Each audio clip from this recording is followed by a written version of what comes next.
بڑا ہی ایمان افروز ٹاپک ہے.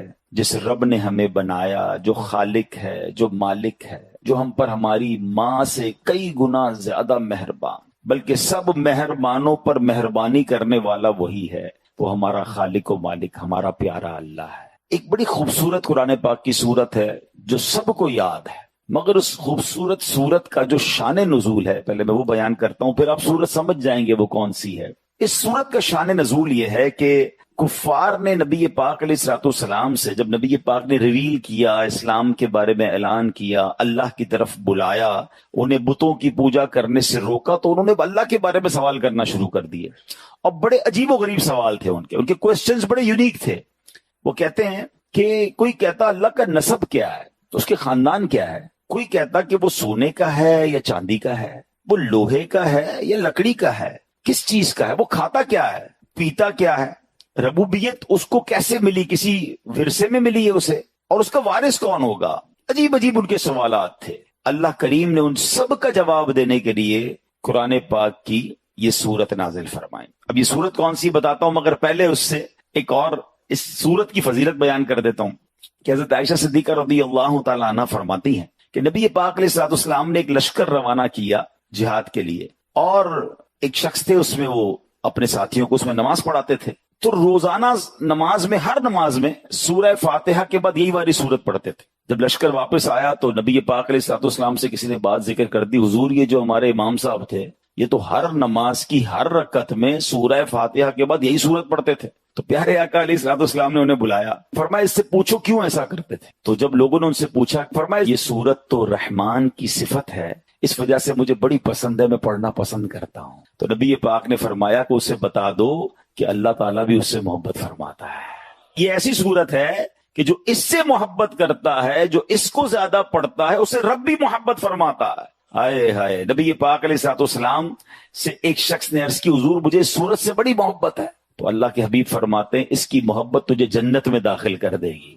ہائے ہائے. اب جاننا چاہیں گے کون سی صورت ہے؟ سمجھ تو گئے ہوں گے آپ. وہ سورہ اخلاص ہے. اللہ کریم کی صفات کا بیان، اللہ کریم کا جو یوں سمجھے کہ رب کیا ہے، کون ہے، انٹروڈکشن جو ہے جس پیارے انداز میں اللہ کریم نے فرمایا. اب اس میں ایک عشق والی بات بھی سن لو، علماء نے بڑی پیاری بات کی کہ اس میں اللہ یہ بھی تو فرما سکتا تھا هو اللہ احد اللہ الصمد، اللہ ایک ہے، اللہ بے نیاز ہے. یہ قل هو اللہ احد کیوں کہا گیا؟ ہاں یہ بڑی عشق والی بات ہے. اللہ نے اپنا ذکر بھی اپنے حبیب کی زبان سے کروایا ہے. بلکہ بڑی پیاری بات ہے نا کہ وہ ایک شعر آپ سنتے ہوں گے کہ دساں کی میں مصطفیٰ دی کیڈی سونی شان ہے، آپ دی تعریف وچ سارا ہی قرآن ہے. تو لوگ کہتے ہیں سارا ہی قرآن نبی پاک کی تعریف میں ہے یا نبی پاک کا ذکر ہے. سورہ اخلاص میں اللہ کے نبی کا تعارف بتاؤ کہاں ہے، اللہ کے نبی کا ذکر کہاں ہے؟ یہ تو اللہ کا ذکر ہے. تو جن کی آنکھیں کچھ اور دیکھتی ہیں وہ کچھ اور دیکھتی ہیں. عشق والوں کو تو صاف صاف نظر آ رہا ہے کہ رب اپنی ربوبیت کا اعلان بھی کر رہا ہے تو محبوب کی زبانی کر رہا ہے. اے محبوب کہہ دو اللہ ایک ہے، انہیں سمجھا دو اللہ بے نیاز ہے. کل کہہ کے اپنی بات بھی لب سے تیرے سنی، اللہ کو ہے کتنی تیری گفتگو پسند. اللہ کے حبیب کو رب نے ارشاد فرمایا محبوب ان سے کہیے، سوال کر رہے نا آپ سے، آپ ہی نے جواب دیجئے. اور اب وہ جواب کیا ہے؟ کیا کمال کی صورت ہے. توحید الہی کا شاندار بیان ہے، اللہ کریم کی ذات کی زبردست یوں سمجھے کہ تعارف ہے. اللہ فرماتا ہے قل هو اللہ احد اللہ الصمد لم یلد ولم یولد ولم یکن له کفوا احد. تم فرماؤ اللہ ایک ہے، اللہ بے نیاز ہے، نہ اس نے کسی کو جنم دیا اور نہ وہ کسی سے پیدا ہوا اور کوئی اس کے برابر نہیں ہے. یہ عقیدہ توحید کو پکار پکار کر یہ سمجھے بیان کرنے والی یہ سورت ہے، اور اللہ کرے یہ ہمارے دل میں نقش ہو جائے. میں اس سورت کے بارے میں کچھ عرض کرتا ہوں، لیکن پہلے میں اس کی کچھ فضیلتیں بھی بتا دوں، اس کو اپنا ورد بنا لیں. تو اب اس سورت کی فضیلت کیا ہے پہلے یہ سن لیتے ہیں، پھر اس کو ڈیفینیشن کی طرف آتے ہیں. سبحان اللہ. حضرت ابو سعید خدری رضی اللہ عنہ راوی ہیں، نبی پاک علیہ الصلوۃ والسلام نے ارشاد فرمایا کیا تم میں سے کوئی اس سے عاجز ہے کہ وہ رات میں قرآن مجید کا تہائی حصہ پڑھ لے؟ 1/3 آف قرآن ہے تم میں سے کوئی جو پڑھ سکے؟ تو صحابہ کرام نے عرض کی کہ حضور یہ بات تو مشکل معلوم ہو رہی ہے. عرض کی یا رسول اللہ ہم میں سے کون اس کی طاقت رکھتا ہے؟ تو پیارے آقا علیہ الصلوۃ والسلام نے فرمایا سورہ اخلاص تہائی قرآن کے برابر ہے. یعنی اگر کوئی 3 بار سورہ اخلاص پڑھ لے نا تو اسے پورا قرآن پڑھنے کا ثواب ملتا ہے. پورے 3 منٹ نہیں لگتے. اگر یہ سیکنڈوں اور منٹس کی اہمیت پتہ چل جائے نا، جن کے گھنٹوں موبائل پر فضول گزر رہے ہیں، گھنٹوں جناب گپ شپ پہ گزر رہے ہیں، کھانے کی ٹیبل پر بیٹھتے تو اٹھتے نہیں، چائے پیتے تو کھڑے نہیں ہوتے، اتنی ٹائم ہے ہمارے پاس. جس کو سمجھ آ جائے کہ میں 3 منٹ میں پورے قرآن پاک پڑھنے کا ثواب حاصل کر سکتا ہوں، اور میرے نبی کا وعدہ ہے نا تہائی قرآن کے برابر ہے، تو پڑھتے رہا کریں. اور اس میں اللہ کا ذکر بھی ہے، اللہ کی شان کا ذکر بھی ہے. بندہ اگر اس ترجمے کے ساتھ پڑھے تو محبت الہی اور انکریز ہوتی ہے اور اللہ پر یقین بڑھ جاتا ہے. آج کے دور میں تو توحید پر، ایگزسٹنس آف اللہ سبحانہ و تعالیٰ پر بار بار ذکر کرنے کی حاجت ہے. انفارچونیٹلی آج کل ایتھیزم اتنا بڑھایا جا رہا ہے ہمارے اسکول میں، ہمارے کالجز میں، جناب تعلیمی اداروں میں. پہلے تو ہم بیرون ملک کے بارے میں سنتے تھے، اب تو معاذ اللہ پاکستان میں بھی یہ سننے کو مل رہا ہے کہ بڑی سازش کے تحت ایسے کوسچن نوجوانوں کے ذہنوں میں کریٹ کیے جاتے ہیں کہ وہ کنفیوز سے نظر آتے ہیں. چونکہ علم سے دور ہیں، علماء سے دور ہیں، قرآن سے دور ہیں، تو پھر خود ہی جناب ان کے ذہنوں میں سوال آتے ہیں. آج انشاءاللہ اللہ تبارک و تعالیٰ کی شان، اللہ خالق و مالک ہے، اس کے دلائل بھی سنیں گے اور ہمارے ایمانوں کو اور مضبوط کریں گے. اب آئیے ذرا اس سورت کے بارے میں پہلے سمجھتے ہیں. یاد رہے کہ قل هو اللہ احد، کہو اللہ ایک ہے. عرب میں کفار کی بہت ساری قسمیں تھیں، دہریہ، مشرک، اللہ تعالیٰ کی صفات کے منکر، اللہ تعالیٰ کے لیے اولاد ماننے والے، معاذ اللہ الگ الگ قسم کے وہ کفار تھے. تو اس صورت میں سب کی تردید کر دی. هو اللہ فرمانے میں دہریوں کی تردید کر دی، وہ کہتے ہیں اللہ، کوئی اللہ ہے ہی نہیں دنیا میں، کوئی خالق ہی نہیں ہے، ان کی تردید کر دی کہ اللہ ہے اور ایک ہے. احد فرمایا، مشرکین کا رد کر دیا جو بتوں کی پوجا کرتے تھے، کہتے اللہ بھی ہے بت بھی ہے، معاذ اللہ، ان سب کا رد کر دیا. اور پھر اللہ اکبر، بقیہ آیات میں بقیہ کفار کا رد کیا. وہ اللہ ایک ہے، ربوبیت اور الوہیت میں عظمت و کمال کی صفات کے ساتھ موصوف ہے، اس کی نہ کوئی مثل ہے، نہ نظیر ہے، نہ شبیہ ہے، اس کا کوئی شریک نہیں ہے. پھر آگے فرمایا اللہ الصمد، اللہ بے نیاز ہے، کھانے پینے سے بے نیاز ہے، ہمیشہ ہے، ہمیشہ رہے گا، کسی کام میں کسی کا حاجت مند نہیں ہے. اور آگے فرمایا لم یلد ولم یولد، نہ اس نے کسی کو جنم دیا نہ وہ کسی سے پیدا ہوا. تو اب یہ ان لوگوں کا رد ہے جو معاذ اللہ کبھی حضرت عیسیٰ کو اللہ کی اولاد مانتے تھے یا فرشتوں کو اللہ کی بیٹیاں مانتے تھے. ان سب کا رد کیا. اللہ کی کوئی اولاد نہیں، اللہ کسی سے پیدا نہیں ہوا. پھر آگے فرمایا وَلَمْ يَكُنْ لَهُ كُفُوًا أَحَدٌ، اور کوئی اس کے برابر نہیں، نہ ذات میں نہ صفات میں، کیونکہ وہ واجب ہے، خالق ہے، باقی سب ممکن، مخلوق اور حادث ہیں. اس کی صفات ذاتی ہیں، قدیم ہیں، غیر محدود ہیں، جبکہ مخلوق کی جو صفت ہوتی ہے وہ محدود ہوتی ہے، محدود بھی ہے، حادث بھی ہے، ختم ہو جانے والی ہے. تو یہ ڈفرینشیٹ بھی کر دیا گیا کہ اللہ کا کوئی ثانی نہیں، کوئی نظیر نہیں، اس کا کوئی ہمتا نہیں ہے، وہ سب کا خالق و مالک ہے. تو سورہ اخلاص پکار پکار کر توحید کے نغمے، توحید کی درس جو ہے ہمیں اس سے ملتا ہے. اے میرے پیارے اسلامی بھائیوں، آج اب سمجھنا یہ ہے کہ اسلام کا جو سب سے بنیادی عقیدہ ہے نا، یعنی ون آف دا ٹاپ بنیادی عقائد میں سے اہم اور پہلا نظریہ کیا ہے؟ وہ عقیدہ توحید ہے. توحید تمام عقائد کی اصل اور جڑ ہے. جس طرح درخت کا وجود شاخ سے نہیں ہوتا، شاخیں تو اگتی رہتی ہیں، درخت کا وجود جڑ سے ہوتا ہے. میرے اور آپ کے ایمان کی جو جڑ ہے نا، وہ توحید الہی ہے. یاد رکھیے گا، یاد رکھیے، عقیدہ توحید پر ایمان لائے بغیر کوئی مسلمان نہیں ہو سکتا. جو لوگ ایک سے زیادہ خدا ہونے کے قائل ہیں، اللہ پاک نے ان کے کفر کا صاف اعلان فرمایا. اللہ قرآن مجید میں ارشاد فرماتا ہے لَقَدْ كَفَرَ الَّذِينَ قَالُوا إِنَّ اللَّهَ ثَالِثُ ثَلَاثَةٍ وَمَا مِنْ إِلَٰهٍ إِلَّا إِلَٰهٌ وَاحِدٌ، بے شک کافر ہیں وہ جو کہتے ہیں اللہ 3 خداؤں میں کا تیسرا ہے، اور خدا تو نہیں مگر ایک خدا. وَإِن لَّمْ يَنْتَهُوا عَمَّا يَقُولُونَ لَيَمَسَّنَّ الَّذِينَ كَفَرُوا مِنْهُمْ عَذَابٌ أَلِيمٌ، اور فرمایا اگر اپنی بات سے باز نہ آئے تو جو ان میں کافر مریں گے تو ضرور ان کو دردناک عذاب پہنچے گا. یعنی کفار کے لیے، اللہ کو ایک نہ ماننے والوں کے لیے دردناک عذاب رب نے خود اعلان فرمایا. اب میرے پیارے اسلامی بھائیوں، توحید، اب یہ سوال ذہن میں پیدا ہو سکتا ہے، ینگسٹر بھی موجود ہیں کہ ٹھیک ہے یہ بات تو سمجھ آ گئی، ہم بچپن سے بھی پڑھ رہے ہیں کہ 5 پلر آف اسلام ہے، اس میں پہلا عقیدہ توحید ہے. اب what is the definition of توحید؟ میں آسان لفظوں میں آپ کو اس کو بھی ڈیفائن کر دیتا ہوں. توحید کا معنی ہے اللہ کریم کی ذات پاک کو اس کی ذات اور صفات میں شریک سے پاک ماننا. یعنی اللہ کی ذات میں کوئی شریک نہیں ہے اور اللہ کی صفات میں اس کا کوئی شریک نہیں ہے. یعنی جیسا اللہ ہے ویسا ہم کسی کو اللہ نہ مانیں. اگر کوئی اللہ پاک کے ہوتے ہوئے کسی دوسرے کو اللہ تصور کرتا ہے تو وہ ذات میں شرک کرتا ہے. یہ بھی توحید سے باہر ہو گیا، مشرک ہو گیا. اچھا، علم، سماع یعنی سننا، علم، بصارت، اللہ پاک کی صفات ہیں. ان صفات میں کسی دوسرے کو شریک ٹھہرانے والا مشرک ہے. یعنی ذات میں شریک ٹھہرانے والا بھی مشرک، اور اللہ کو جیسا رب ہے عبادت کے لائق، ایسا عبادت کے لائق کسی کو اور کو بھی ماننے والا یہ بھی مشرک ہو جائے گا. یہ توحید الہی کا منکر اور کافر ہو جائے گا. سب سے پہلا عقیدہ یہ ہے کہ اللہ ایک ہی ہے. پہلے تو اب یہ ڈیفیٹ کرنا ہوگا کہ اللہ ہے اور اللہ ایک ہی ہے، وہی عبادت کے لائق ہے، نہ اس کی ذات میں کوئی شریک ہے نہ اس کی صفات میں کوئی شریک ہے. دس از ایکچوئل ڈیفینیشن آف توحید جو ہمیں سمجھنی ہے. اب اس کو تھوڑا سا مزید آگے لے کر چلتے. علامہ ابراہیم بن محمد باجوری رحمۃ اللہ تعالی فرماتے ہیں اللہ پاک اپنی ذات اور صفات میں تنہا واحد ہے، یعنی اس کا کوئی نظیر نہیں ہے.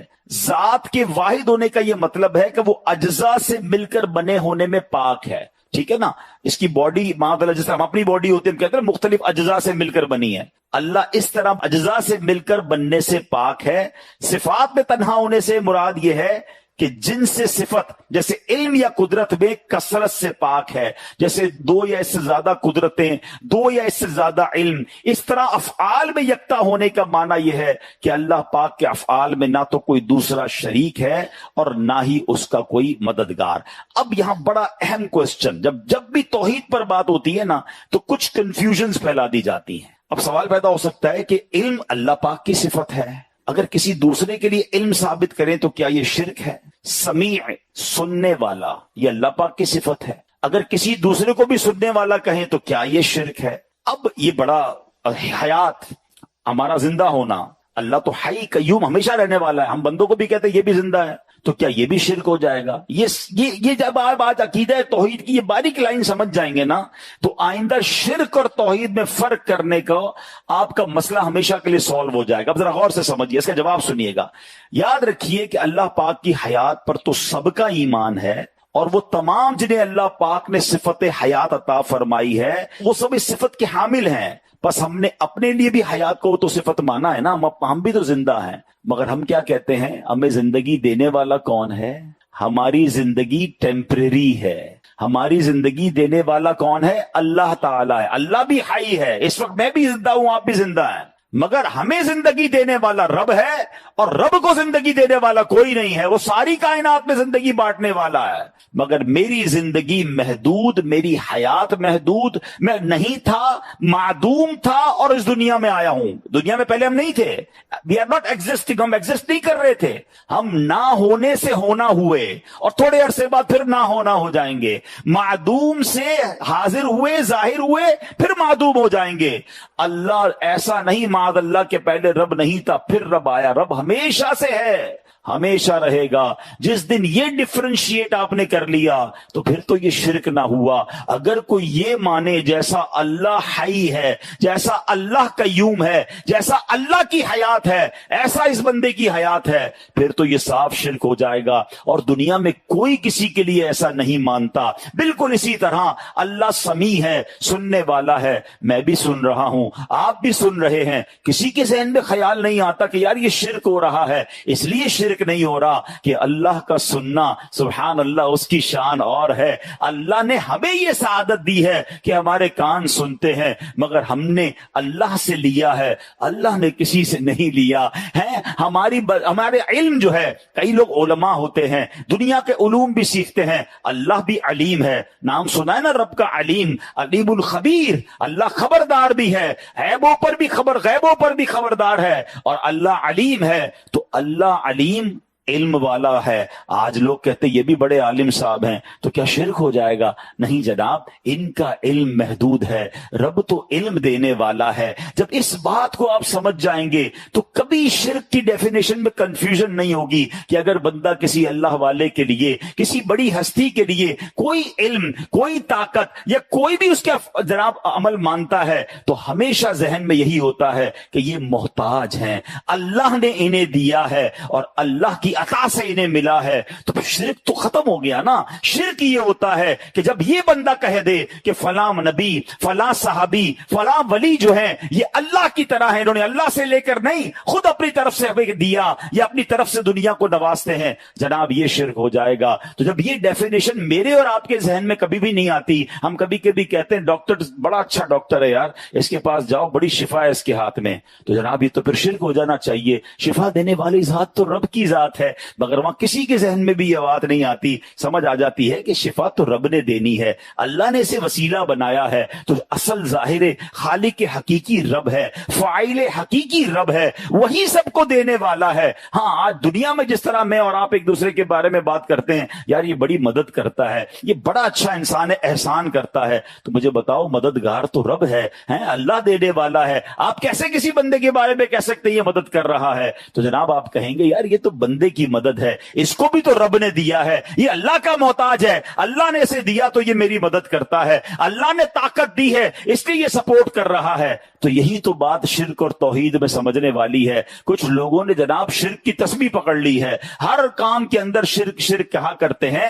شرک یہ نہیں ہے، ذات میں کوئی کسی کو شامل کر لے یقیناً مشرک ہے، اللہ کے سوا کسی اور کو عبادت کے لائق سمجھے وہ مشرک ہے، اور اللہ کی صفات میں کسی کو شامل کر لے کہ جیسا رب ہے، خالق ہے، جیسا مالک ہے، جیسا اس کا سب کچھ ہے، ایسا ہی کسی کو مانے گا تو یقیناً وہ مشرک ہو جائے گا. مگر الحمدللہ مسلمانوں کا یہ عقیدہ نہیں ہوا کرتا. اللہ والوں کے لیے بھی جب بھی وہ ان کی طرف ان کے کمال کی طرف یا ان کے کسی اعلیٰ وصف کی طرف توجہ کرتے ہیں تو ذہن میں یہی ہوتا ہے یہ اللہ کے نیک بندے ہیں، عبادت کر کے بڑا مرتبہ پا لیا ہے، اللہ نے انہیں اپنے کمال سے، اللہ نے اپنی قدرت سے انہیں کچھ عطائیں فرمائی ہیں، تو یہ جناب ہم لوگوں سے آگے ہیں، مگر رب کے یہ بھی محتاج ہیں. اللہ کی عطا کے بغیر کوئی کسی کی کوئی مدد نہیں کر سکتا. تو امید ہے کہ یہ بات ہمیں کلیئر ہو جائے گی. اب ہم آتے ہیں کہ اللہ موجود ہے. آج کے دور میں اس ٹاپک کو بہت ڈسکس کرنا ضروری ہے. بدقسمتی ہے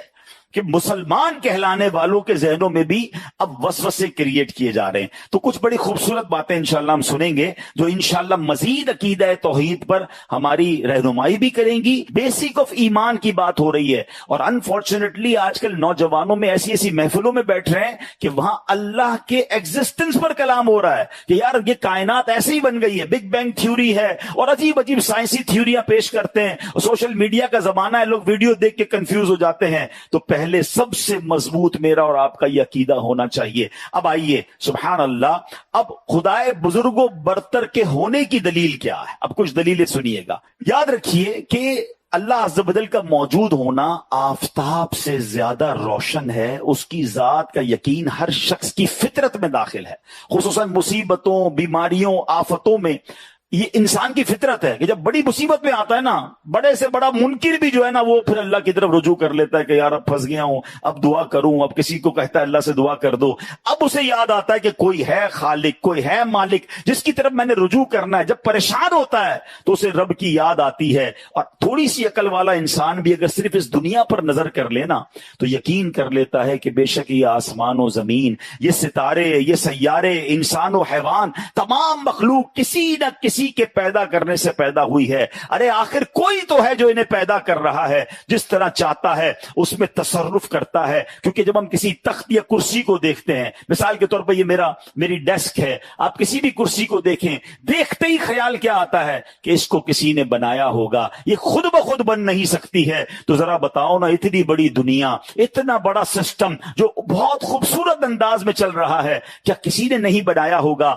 عرب کے ایک بدو نے بڑی پیاری مثال کے ذریعے بات سمجھائی. وہ کہتا ہے کہ اونٹ کی مینگنی دیکھ کر، اونٹ کی اگر کوئی راستے میں آپ کو مینگنیاں نظر آئیں تو سمجھ آ جاتا ہے کہ یہاں سے کوئی اونٹ گزر کر گیا ہے. قدموں کے نشان کو دیکھ کر سمجھ آ جاتا ہے کہ کوئی قدم سے چل کر یہاں سے گیا ہے. تو اللہ اکبر، وہ کہتے ہیں پھر ان برجوں والے آسمان، کشادہ راستے والی زمین کو دیکھ کر کیا اس کے بنانے والے کا خیال نہیں آتا کہ کوئی تو ہے جو نظام ہستی چلا رہا ہے، میرا خدا ہے. ارے اتنی بڑی کائنات، آج اس مسجد کا انتظام جب تک ہماری کمیٹی نہ بنے، جب تک اس کو کوئی لائٹ آن نہ کرے، جب تک جناب اے سی ٹائم پہ آن نہ ہو، جب تک صفائی نہ ہو، ایک روم والی مسجد، ایک چھوٹا سا ہال ہم سے مینج نہیں ہوتا. اتنی بڑی کائنات ہے جس کا نظام چل رہا ہے، وقت پہ صبح ہو رہی ہے، وقت پہ شام ہو رہی ہے. ارے سبحان اللہ، کوئی ایک منٹ تو کبھی ایسا ہو جائے کہ جناب آج افطار تو ہو گیا، سورج غروب نہیں ہوا.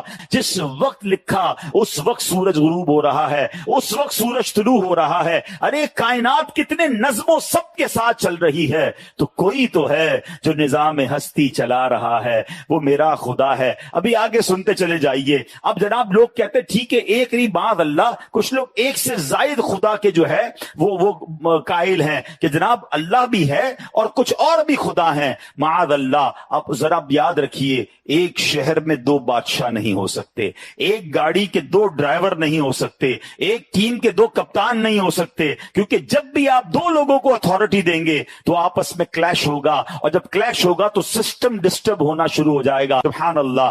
ایسی بات کو میں نہیں کہہ رہا، اللہ نے قرآن میں بیان کیا، لو کان فیہما آلہۃ الا اللہ لفسدتا. فرمایا اگر آسمان و زمین میں اللہ کے سوا اور خدا ہوتے تو ضرور تباہ ہوتے، یعنی پھر لڑائی جھگڑا اور تباہی اور بربادی اس کائنات کی ہو جاتی. یہ ایک سسٹم کے تحت پوری کائنات کا چلنا پکار پکار کر بتا رہا ہے کہ ایک ہی خالق ہے، ایک ہی مالک ہے، اور وہی رب العالمین ہے. اب آگے چلیے، قرآن مجید کی ایک بہت خوبصورت آیت ہے، شہید اللہ انہ لا الہ الا ہو والملائکۃ واولو العلم قائما بالقسط.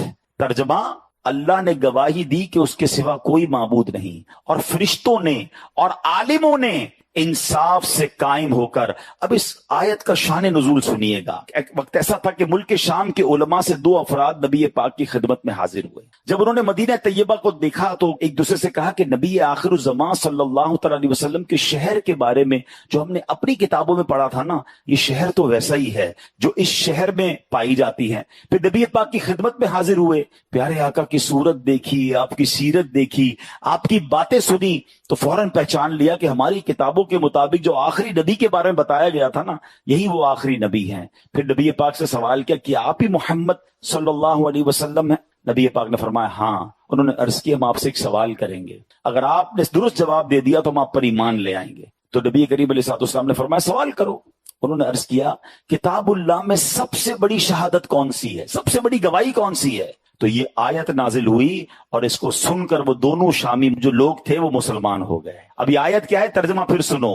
اللہ نے گواہی دی کہ اس کے سوا کوئی معبود نہیں، اور فرشتوں نے اور عالموں نے انصاف سے قائم ہو کر. سبحان اللہ. اس میں فرمایا گیا کہ اہل علم بڑی عزت والے ہیں. رب کریم نے اپنی توحید کے گواہی میں انہیں شامل فرمایا ہے. اللہ اکبر. تو ہمیں علماء کرام سے مربوط رہنا ہے. یعنی اللہ نے کیا فرمایا کہ اللہ ایک ہے، اس کے معبود ہونے کی گواہی کس نے دی؟ فرمایا فرشتوں نے اور عالموں نے گواہی دی. اپنی گواہی میں رب نے عالموں کو، اہل علم کو شامل فرمایا. تو اہل علم کی یہ شان ہے، جو علم سے دور ہوتے ہیں پھر اللہ کی ایگزسٹنس پر بھی ان کے ذہنوں میں وسوسے آ جایا کرتے ہیں. ایک اور جگہ اللہ نے قرآن میں ارشاد فرمایا وَإِلَٰهُكُمْ إِلَٰهٌ وَاحِدٌ لَا إِلَٰهَ إِلَّا هُوَ الرَّحْمَٰنُ الرَّحِيمُ. اور تمہارا معبود ایک معبود ہے، اس کے سوا کوئی معبود نہیں مگر وہی بڑی رحمت والا ہے. اب آئیے امام اعظم ابو حنیفہ علم کا سمندر ہے نا، ایسے ہی تھوڑی کروڑوں لوگ ان کے پیروکار ہیں. ان کے پاس ایک شخص آیا، دہری جو ہوتا ہے نا ایتھیسٹ، آج بھی بڑے بڑے جناب ایتھیسٹ بنتے چلے جا رہے ہیں. ایک دہری آئے اور کہتے ہیں کہ حضور ہم جو ہے وہ اللہ موجود ہے اس کی دلیل دیجئے. آپ فرماتے میں سوچ رہا ہوں کافی دیر سے کہ لوگوں نے مجھ سے کہا ہے کہ ایک بہت بڑی کشتی ہے اور اس میں طرح طرح کا تجارتی سامان لدا ہوا ہے، کارگو شپ ہے، اور اس کا کوئی نگہبان نہیں ہے، اس کا کوئی چلانے والا بھی نہیں ہے، اور بالکل اپنا سفر پورا کر رہی ہے. سمندر میں طوفان آتا ہے تو اس کو بھی چیرتی بھی گزر جاتی ہے، جہاں رکنا ہوتا ہے وہاں رک جاتی ہے، سامان آف لوڈ کرتی ہے، پھر سامان آتا ہے پھر وہ چلتی رہتی ہے.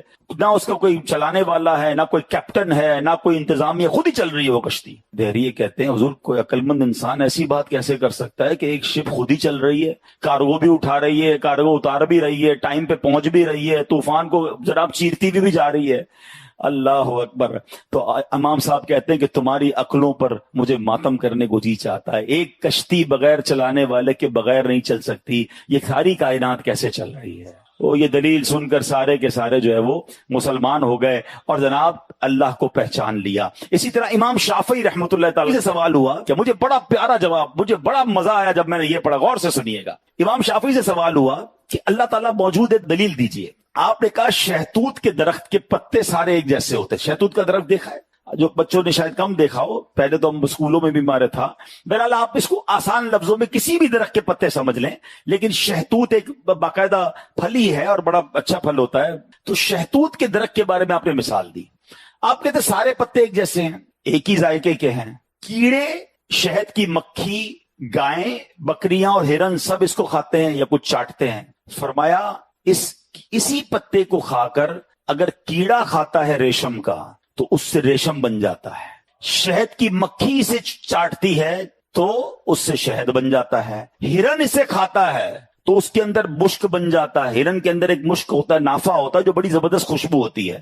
فرمایا گائیں بکریاں کھاتی ہے تو مینگنیاں نکالتی ہیں. فرماتے یہ اس امر کی صاف دلیل ہے، اس بات کی صاف دلیل ہے کہ ایک ہی پتے میں مختلف قسم کی تاثیر شامل کرنے والا کوئی ہے، کوئی خالق ہے جس کی قدرت ہے کہ جناب پتا ایک ہے مگر الگ الگ جسم میں اللہ نے وہ طاقت دی ہے کہ کوئی شہد کی مکھی چاٹ رہی ہے تو شہد نکال رہی ہے، ریشم کا کیڑا کھا رہا ہے تو ریشم بنا رہا ہے، ہرن کھاتی ہے تو خوشبو بناتی ہے، گائے بکریاں کھاتی ہے تو مینگنیاں نکالتی ہے. تو اللہ اکبر، کوئی تو ہے جو نظام میں ہستی چلا رہا ہے، میرا خدا ہے. تو بزرگان دین نے بڑے کمال سے جوابات دیے. اچھا جناب، امام جعفر صادق رحمت اللہ تعالی کے پاس ایک ملحد آیا جو اللہ کو نہیں مانتا تھا. کہتے ہیں آپ بتائیے اللہ ایک کیسے ہے؟ اللہ موجود ہے، پہلے دلیل دیجئے. آپ نے فرمایا کبھی سمندری سفر پر گئے ہو؟ کہتا گیا ہوں. کوئی واقعہ ہوا؟ کہتا ہاں بڑا خطرناک واقعہ ہوا. کیا ہوا؟